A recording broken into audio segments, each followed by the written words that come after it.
Mr. President, upon the recommendation of the appropriate university committee, I present for the honorary degree of Doctor of Humane Letters, the Honorable Arnold Schwarzenegger.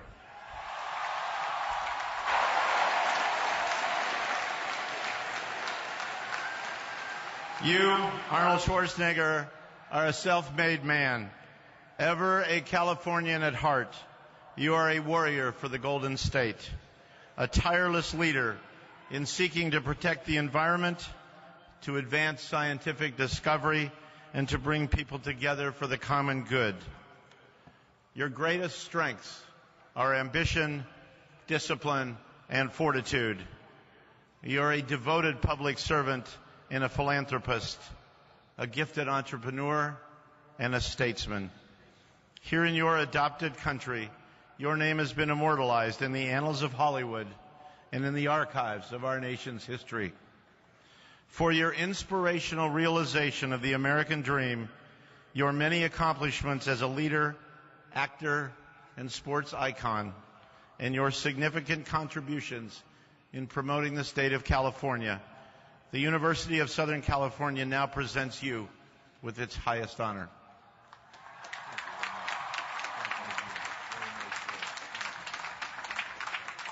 By the authority vested in me by the trustees, I hereby confer upon you, Arnold Schwarzenegger, the degree of Doctor of Humane Letters honoris causa.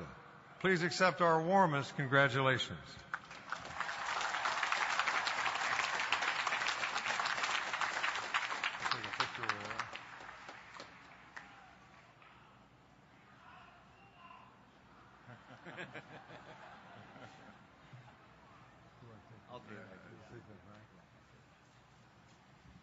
And now it's my great pleasure to ask Dr. Schwarzenegger to offer the 2009 commencement address for the University of Southern California.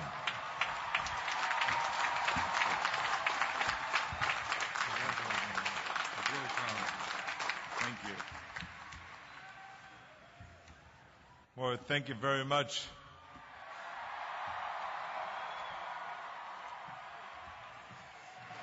Amen. Hello, everybody. What a great introduction. What a wonderful thing. What a great welcome I'm getting here. So thank you very much. I mean, I haven't heard applause like that since I announced that I was going to stop acting.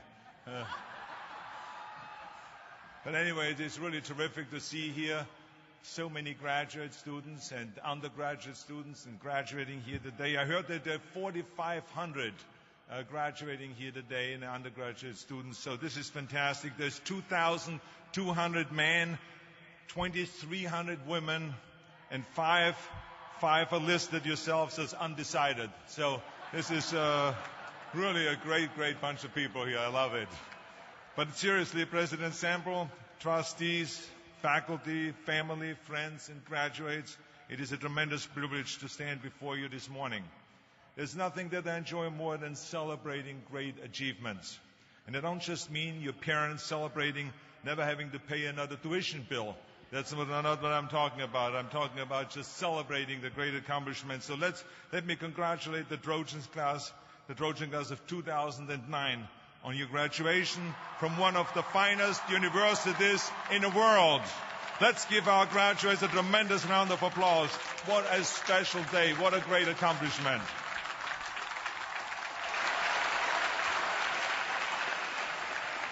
Now, this is an equally special day, of course, for the parents, for the grandparents, siblings, and other family members whose support made all of this today possible. And let's not forget, of course, the professors, those dedicated individuals who taught you, who came up with exciting ways to share your vast wisdom, knowledge, and experience with you. And I must also say thank you to President Sample for honoring me with this fantastic degree. Thank you very much. Wow. Arnold Schwarzenegger, Doctor of Humane Letters.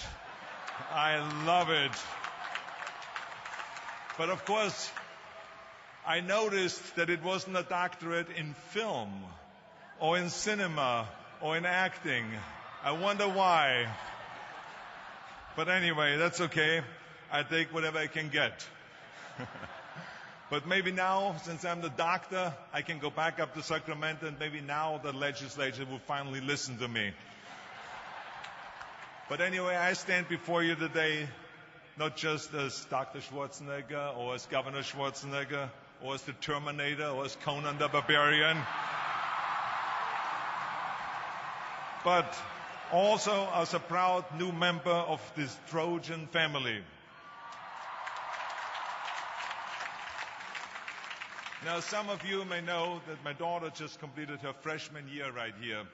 And one of the most exciting things for me has been to learn about the great traditions that make this university so wonderful and so special. My daughter told me all about, for instance, the Victory Bell. She sat me down and she told me about it. It weighs 295 pounds, and how the winner of the annual football game between USC and UCLA takes this bell and gets to paint it in the school colors.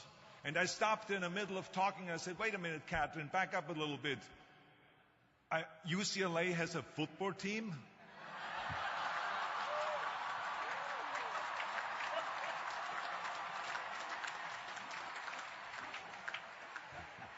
Now, of course, my daughter's journey here at USC is just beginning, and yours is ending. And I know that you're a little bit stressed out right now as you start this exciting new chapter in your lives.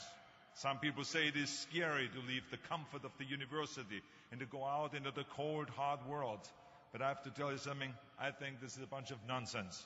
Because after all, this is America. This is the greatest country on earth with the greatest opportunities. I mean, it is one thing if you were born in Afghanistan or in Swat Valley in Pakistan, where you were forced to join the Taliban or be killed. Now then I would say, yes, that is a little bit scary. But this is going to be a piece of cake for you. Trust me, you live in America and you're prepared for the future with this tremendous education you've gotten here at one of the greatest universities in the world. This is going to be exciting, it's a great adventure, and this is a new phase in your life. This is going to be awesome. Now, of course, this journey is not going to be without any setbacks and failures or disappointments. That's just the way life is. But you're ready and you're able. And you would not be here today with your degrees and with your honors if you wouldn't be ready. So now, of course, to help you along the way, I thought that the best gift I could give you today is to give you a few of my own personal ideas on how to be successful. And parents, I just want you to know, maybe you should close your ears, you should plug your ears, because maybe there are a few things that you maybe don't like what I have to say. But anyway, I can explain how I became successful and who I am today by going through what I call Dr. Schwarzenegger's 6 rules of success.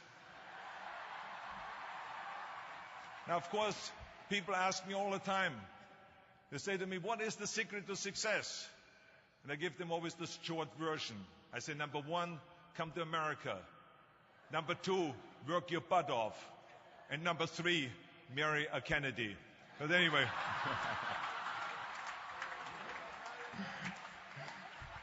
These are the short rules. Now today I'm going to give you the 6 rules of success. But before I start, I just wanted to say these are my rules.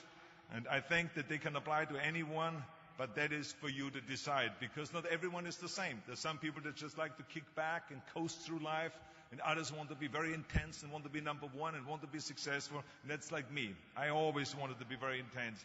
I always wanted to be number 1. I took it very seriously in my career. So this was the same when I started with bodybuilding. I didn't want to just be a bodybuilding champion. I wanted to be the best bodybuilder of all times. The same was in the movies. I didn't want to just be a movie star. I wanted to be a great movie star that's the highest paid movie star and have the BAFTA title and so this intensity always paid off for me. This commitment always paid off for me. So here are some of the rules. The first rule is trust yourself. And what I mean by that is so many young people are getting so much advice from their parents and from the teachers and from everyone. But what is most important is that you have to dig deep down and ask yourselves, who do you want to be? Not what, but who. And I'm talking about not what your parents and teachers want you to be, but you.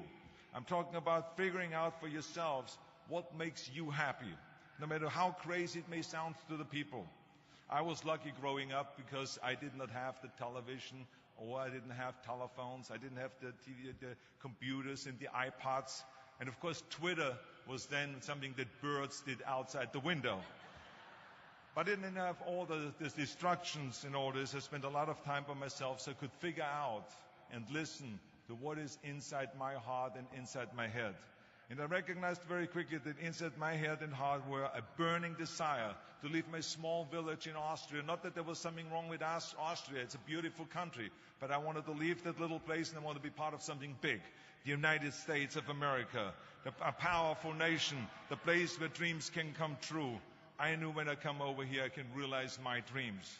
And I decided that the best way for me to come to America was to become a bodybuilding champion, because I knew that was my ticket. The instant that I saw a magazine cover of my idol, Reg Park. He was Mr. Universe, he was starring in Hercules movies, he looked strong and powerful, he was so confident. So when I found out he got that way, I became obsessed, and I went home and I said to my family, I want to be a bodybuilding champion. Now you can imagine how that went over in my home in Austria. My parents, they couldn't believe it. They would have been just happy if I would have become a police officer like my father, or married someone like Heidi, who had a bunch of kids and ran around like the Van Trapp family in Sound of Music. That's what my family had in mind for me. But something else burned inside me. Something burned inside me. I wanted to be different. I was determined to be unique. I was driven to think big and to dream big. Everyone else thought that I was crazy. My friend said, if you want to be a champion in a sport, why don't you go and become a bicycle champion or a skiing champion or a soccer champion? Those are the Austrian sports. But I didn't care. I wanted to be a bodybuilding champion and use that to come to America and use that to go into the movies and make millions of dollars. So, of course, for extra motivation, I read books on strongmen and on bodybuilding and looked at magazines. And one of the things I did was I decorated my bedroom window, my bedroom wall. Right next to my bed, there was this big wall that I decorated all with pictures. I hung up pictures of strongmen and bodybuilders and wrestlers and boxers and so on. And I was so excited about this great decoration that I took my mother to the bedroom and I showed her. And she shook her head. She was absolutely in shock. And tears started running down her eyes. And she called the doctor. She called our house doctor. And she brought him in, and she explained to him, there's something wrong here. She said, she looked at the wall with the doctor, and she says, where did I go wrong?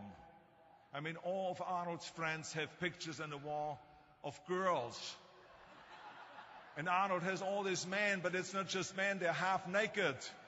And they're oiled up with baby oil. I mean, what is going on here? Where did I go wrong?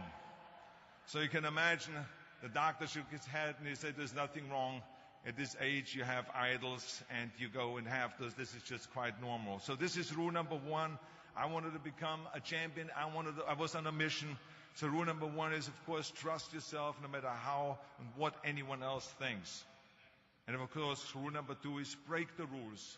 We have so many rules in life about everything. I say break the rules, not the law, but break the rules. My wife has a T-shirt. My wife has a T-shirt that says, well-behaved women rarely make history. Well, you know, I don't want to burst her bubble, but the same is true with men. It is impossible to be a maverick or a true original if you're too well-behaved and don't want to break the rules. You have to think outside the box. That's what I believe. After all, what is the point of being on this earth if all you want to do is be liked by everyone and avoid trouble? The only way that I ever got any place was by breaking some of the rules. After all, I remember that after I was finished with my bodybuilding career, I wanted to get into acting, and I wanted to be a star in films. You can imagine what the agents said when I went to meet all those agents. Everyone had the same line that it can't be done. The rules are different here. Just look at your body. You have this huge, monstrous body, overly developed, that doesn't fit into the movies. You don't understand. This was 20 years ago, the Hercules movies. Now there's the little guys that are in. Dustin Hoffman, Woody Allen, Jack Nicholson, before he gained weight, of course, that is. But anyway, those are the guys that were in. And the agent also complained about my accent. He says, no one ever became a star with an accent like that. especially not with the German accent. And yes, I can imagine with your name, Arnold Schwarzenegger or whatever the name is, on a billboard. Yeah, that's going to draw a lot of tickets and sell a lot of tickets. Yeah, right. So this is the kind of negative attitude they had, but I didn't listen to those rules, even though they were very nice. And they said, look, we can get you some bit parts. We can get you to be, playing a wrestler or a bouncer. Oh, maybe with your German accent, we can get you to be a Nazi officer in Hogan's Heroes or something like that. But, I didn't listen to orders. These were their rules, not my rules. I was convinced I could do it, that if I worked as hard as I did in bodybuilding, 5 hours a day, and I started getting to work, I started taking acting classes, took English classes, took speech classes, dialogue classes, accent removal classes I even took. I remember running around, a fine wine grows on a vine. You see, because Germans had difficulties with the F and the W and the V. So fine wine grows on a vine. I know what some of you now say is, I hope that Arnold got his money back. But let me tell you something. I had a good time doing those things, and it really helped me. And finally, I broke through. And I started getting the first parts in TV, Streets of San Francisco. Lucille Ball hired me. I made Pumping Iron, Stay Hungry. And then I got the big break in Conan the Barbarian. And there the director said, if we wouldn't have Schwarzenegger, we would have to build one. Now think about that. And then when I did Terminator, I'll be back. Became one of the most famous lines in movie history, all because of my crazy accent. Now think about it. The things that the agent said will be totally a detriment and will be impossible for me to get a job, all of a sudden became an asset for me. All of those things, my accent, my body, and everything. So it just shows you never listen to that you can't do something. And you have to work your way up, of course, run for something else first. I mean, it was the same when I ran for governor. The same lines that you have to work your way up, it can't be done. And then, of course, I ran for governor, and the rest, of course, is history. They said you have to start with a small job as mayor, and then as assemblyman, and then as lieutenant governor, and then as governor. And they said, that's the way it works in a political career. I said, I'm not interested in a political career. I want to be a public servant. I want to fix California's problems and bring people together and bring the parties together. So, like I said, I decided to run. I didn't pay attention to the rules, and I made it, and the rest is history. Which, of course, brings me to rule number 3. Don't be afraid to fail. Anything I've ever attempted, I was always willing to fail. In the movie business, I remember that you pick scripts. Many times you think this is a winning script, but then, of course, you find out later on when you do the movie that it didn't work, and the movie goes in the toilet. Now, we have seen my movies. I mean, Red Sonja, Hercules in New York, Last Action Heroes. Those movies went in the toilet. But that's okay, because at the same time, I made movies like Terminator and Conan and True Lies and Predator and Twins that went through the roof. So you can't always win, but don't be afraid of making decisions. You can't be paralyzed by fear or failure, or you will never push yourself. You keep pushing because you believe in yourself and in your vision. And you know that it's the right thing to do, and success will come. So don't be afraid to fail. Which brings me to rule number 4, which is don't listen to the naysayers. I mean, how many times have you heard that you can't do this and you can't do that and it has never been done before? Just imagine if Bill Gates had quit when people said it can't be done. I hear this all the time. As a matter of fact, I love it when someone says that no one has ever done this before, because then when I do it, that means that I'm the first one that has done it. So pay no attention to the people that say it can't be done. I remember my mother-in-law, Eunice Kennedy Shriver, when she started Special Olympics in 1968, people said that it would not work. The experts, the doctors that specialized in mental disabilities and mental retardation said it can't be done. You can't bring people out of the institution. You can't make them participate in sports, in jumping, in swimming, and in running. They will hurt themselves. They will hurt each other. They will drown in the pool. Well, let me tell you something. Now, 40 years later, Special Olympics is one of the greatest organizations in 164 countries dedicated to people with mental disabilities and with intellectually challenged. And she did not take no for an answer. And the same is when you look at Barack Obama. I mean, imagine if he would have listened. If he would have listened to the naysayers, he would have never run for president. people said it couldn't be done, that he couldn't get elected, that he couldn't beat Hillary Clinton, that he would never win the general election. But he followed his own heart. He didn't listen to the "you can't," and he changed the course of American history. So over and over you see that if I would have listened to the naysayers, I would still be in the Austrian Alps yodeling. I would never have come to America.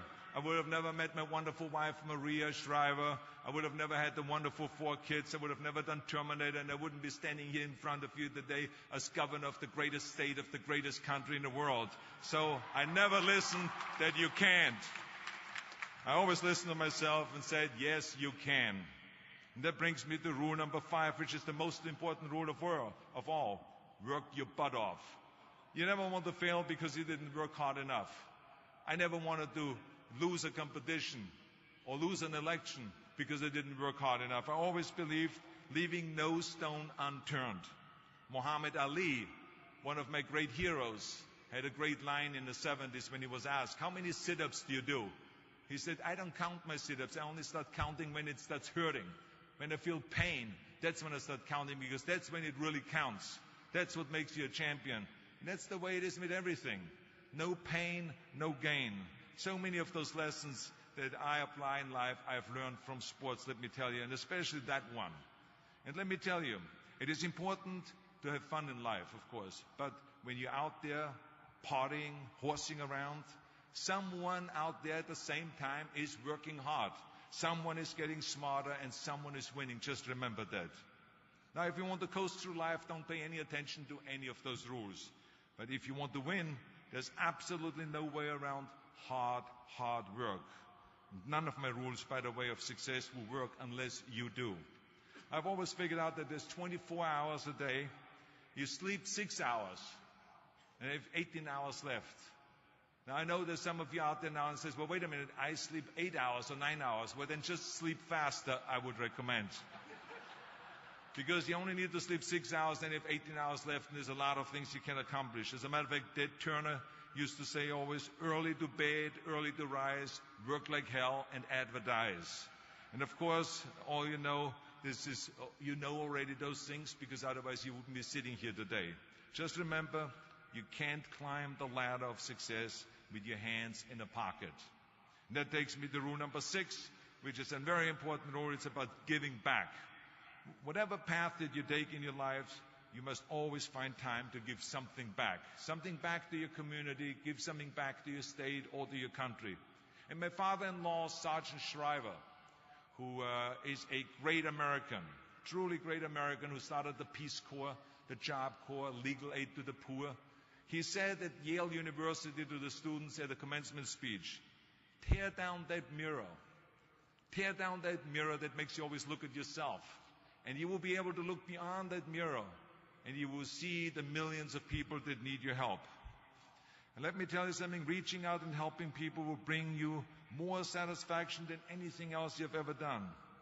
As a matter of fact, today, after having worked for Special Olympics and having started after-school programs, have promoted fitness, and now with my job as governor, I can tell you, playing a game of chess with an 8-year-old kid in an inner-city school is far more exciting for me than walking down another red carpet of a movie premiere. So let me tell you, as you prepare to go off into the world, remember those 6 rules. Trust yourself, break some rules, don't be afraid to fail, ignore the naysayers, work like hell, and give something back. And now let me leave you with one final thought, and I will be brief, I promise. This university was conceived in 1880, back when Los Angeles was just a small frontier town. 125 classes of Trojans have gone before you. They have sat there exactly where you sit today, in times, in good times and in bad, in times of war and in times of peace, in times of great promise and in times of great uncertainty. Through it all, this great country, this great state, this great university have stood tall and persevered. We are in tough times now, and there's a lot of uncertainty in the world, but there's one thing certain: we'll be back. And we will be back. We will be back stronger and more prosperous than ever before, because that is what California and America has always done. The ancient Trojans were known for their fighting spirit, their refusal to give up, their ability to overcome great odds. So as you graduate today, never lose that optimism and that fighting spirit. Never lose the spirit of Troy. Because remember, this is America, and you are USC Trojans, proud, strong, and ready to soar. Congratulations, and God bless all of you. Thank you very much. Thank you.